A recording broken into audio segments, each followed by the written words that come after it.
அனைவருக்குமே வணக்கம். சற்று முன் கிடைத்திருக்கக்கூடிய ஒரு மிக மிக முக்கியமான செய்தி ஒன்று வெளியாகி உள்ளது. சற்று முன் அண்ணாமலை பதவி பறிப்பு. 5,000 கோடி சொத்துக்கள் சிக்கிய சம்பவம், திடீர் ரைடு, இது மாதிரி செய்திகள் வெளியே இருக்கு. இப்போ பாஜகவுடைய தமிழகத்துடைய பாஜகத்துடைய மாநில தலைவர் அண்ணாமலை அவர்கள் பார்த்தீங்கன்னா இப்போ அதிரடியாக அவருடைய பதவி பறிப்போக போகுது அப்படின்ற மாதிரி தான் பார்த்தீங்கன்னா இவருக்கு நிறைய விமர்சனங்கள் வந்திருந்தது இல்லையா. டெல்லி மேலிடத்திலிருந்தே ஒரு மிகப்பெரிய பிரச்சனையாக தான் ஏற்படுத்தியிருந்தது. இந்த பிரச்சனையின் காரணமாக தான் இப்போ அதிரடியாக பார்த்தீங்கன்னா அண்ணாமலையுடைய பதவி பறிக்கிறதுக்கான அனைத்து வாய்ப்புகளும் இருக்குது அப்படின்ற மாதிரி தான் இப்போ மூத்த பத்திரிகையாளர் அவர்கள் அனைவருமே பார்த்தீங்கன்னா இப்போ குற்றச்சாட்டி வந்திருக்கும் நிலையில் தான் இவருடைய சொத்து மதிப்புகள் பார்த்தாவே பார்த்தீங்கன்னா வாயத்திற்கக்கூடிய அளவிற்கு தான் இப்போ 2 வருடங்களே உள்ள சொத்துக்கள் இருக்குது அப்படின்ற மாதிரி இப்போ வெளியிட்டு இருக்கக்கூடிய ஆதாரத்தால் உச்சக்கட்ட கோபத்தில் பார்த்தீங்கன்னா டெல்லி மேலிடம் இருக்குது. இதை பற்றி இந்த வீடியோவில் நாம் பார்க்க போகிறோம். அதுக்கு முன்னாடி நம்ம சேனலுக்கு இப்போ தான் நீங்கள் முதல் முறையாக வந்திருக்கீங்க அப்படின்னா மறக்காமல் நம்மளுடைய சேனலை சப்ஸ்கிரைப் பண்ணி சப்போர்ட் பண்ணுங்கள். வாங்க வீடியோக்குள்ளே போகலாம்.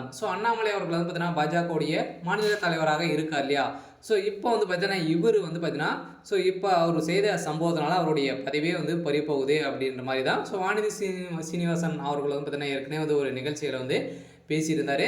இதெல்லாம் பார்த்தீங்கன்னா வைரலாக பரவிட்டு வந்திருந்த நிலையில் இப்போ திருச்சி சூர்யா அவர்களும் பார்த்தீங்கன்னா இப்போ அதிரடியாக இவருடைய சொத்து மதிப்புகள் பார்த்தீங்கன்னா வெளியிட்டு இருக்காரு. இப்போ 5,000 கோடி பார்த்தீங்கன்னா இவர் மகா ஊழல் செஞ்சுருக்காரு, ஏமாற்றி வாங்கியிருக்காரு அப்படின்ற மாதிரி இப்போ கேட்கப்பட்ட கேள்விக்கு பகீர் தகவல் வெளியே இருக்கும் நிலையில் தான் முன்னாள் பாஜகவின் மாநில நிர்வாகி திருச்சி சூர்யா தனது எக்ஸ் பக்கத்தில் பாஜக மாநில தலைவர் அண்ணாமலைக்கு எல்லாரையும் கேள்வி கேட்கும் நீங்கள் நான் கேட்கும் 6 கேள்விகளுக்கு நீங்கள் பதில் சொன்னாலே போதும் அப்படின்ற மாதிரி தான் பார்த்தீங்கன்னா இப்போ ஒரு பரபரப்பான வெளியே இருக்கக்கூடிய செய்தியால் இப்போ அதிரடியாக அமலாக்கத்துறை ரெய்டுகள் நடத்தியதில் அவருடைய மனைவி கீர்த்திகளும் பார்த்தீங்கன்னா 1000 கோடி பணங்கள் பறிமுதல் செய்யப்பட்டிருக்கும் நிலையில் தான் இப்போ அதிரடியாக அண்ணாமலை அவர்களும் சிக்க போகிறாரு.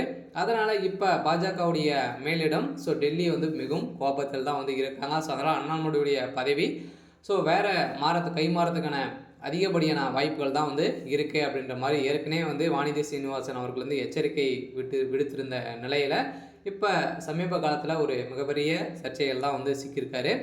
இருந்தாலும் அண்ணாமலை அவர்கள் பார்த்தீங்கன்னா ஒரு வளர்ந்து வரும் ஒரு அரசியல்வாதியாக தான் இருக்கார். இருந்தாலும் என்ன செய்ய போகிறாங்க அப்படின்றது தான் ஒரு பெரிய கேள்விக்குறியாக இருந்தாலும் பாஜக தலைமையகம் பார்த்தீங்கன்னா முடிவு செய்தாங்க அப்படின்னா வேற ஒரு மாநில தலைவராக நியமனத்துக்கான ஏற்பாடுகள் தான் நடந்திருக்கு அப்படின்ற மாதிரி செய்தி வெளியாக இருக்குது. சரி, ஓகே. இன்னைக்கான அப்டேட் பார்த்தீங்கன்னா இதுதான். மறக்காமல் நம்மளுடைய சேனலை சப்ஸ்கிரைப் பண்ணிக்கோங்க. தேங்க்யூ.